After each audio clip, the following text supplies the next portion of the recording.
Olá pessoal, tudo bem? Sejam bem-vindos ao canal. Hoje a gente vai falar um pouquinho sobre exames. Será que somente através dos exames a gente consegue fechar um diagnóstico de alergia alimentar? Então, antes da gente entrar nesse assunto, dá um like no vídeo, se inscreve no canal e compartilha essa informação. Então vamos lá, primeira coisa que a gente tem que entender. Nós temos dois tipos de mecanismos que podem estar envolvidos nas reações alérgicas. O primeiro é quando a gente tem a presença do anticorpo IgE. Nesse caso, as reações elas costumam ser mais rápidas, mais imediatas, de minutos até 2 horas após o contato com o alimento. E geralmente os sintomas são urticárias, que são aquelas placas vermelhas por todo o corpo, os angioedemas, que são os inchaços das partes molinhas do rosto, boca, nariz, olhos, E essas reações elas costumam ser mais graves e mais persistentes. Nesse caso, o exame de sangue ele pode ser importante para o profissional que acompanha a criança ver a evolução dos números do IgE. Mas somente através desses números a gente não consegue fechar um diagnóstico.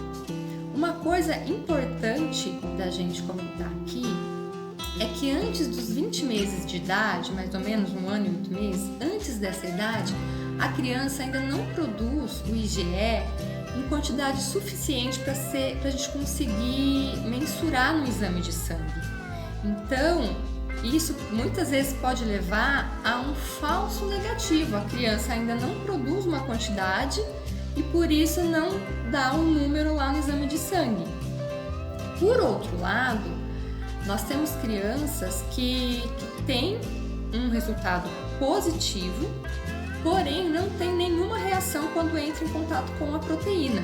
Então a gente tem que ter assim, o nosso sistema imunológico, ele é um exército, Então tem os soldadinhos que só agem quando o general autoriza.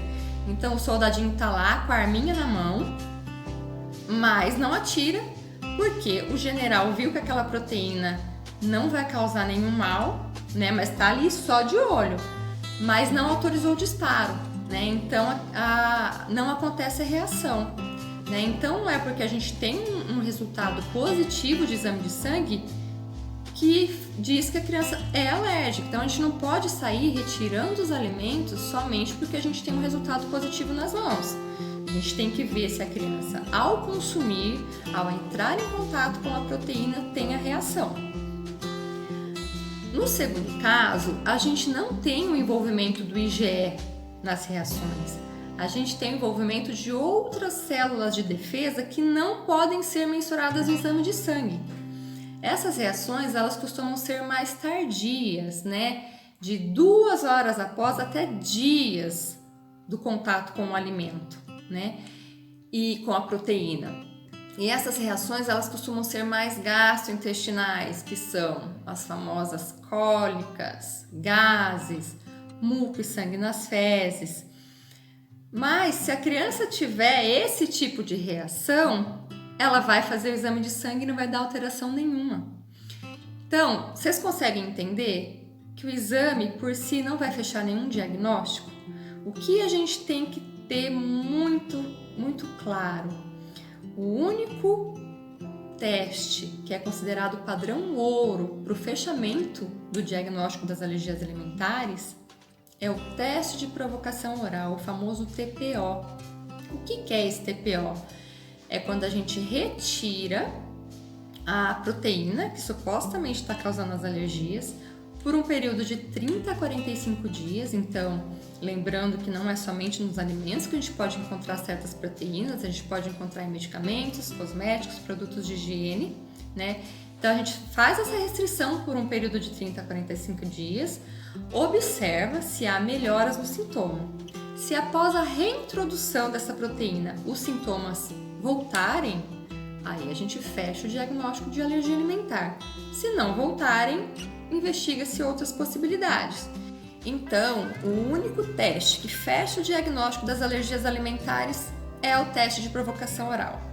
IgA, IgG, IgM, sangue oculto nas fezes, esquece, não façam, No caso das crianças mediadas por IgE, é importante o exame para avaliação, né, da evolução dos números.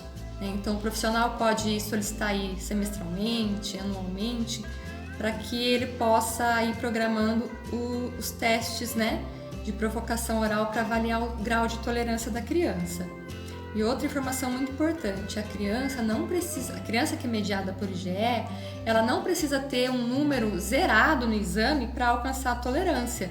Muitas crianças conseguem tolerar a proteína mesmo com resultados positivos no exame, tá bom? Então foi isso, gente. Se vocês ficaram com alguma dúvida, deixa aqui nos comentários que a gente vai abordar numa próxima vez. E eu fico por aqui. Um grande beijo e fiquem com Deus!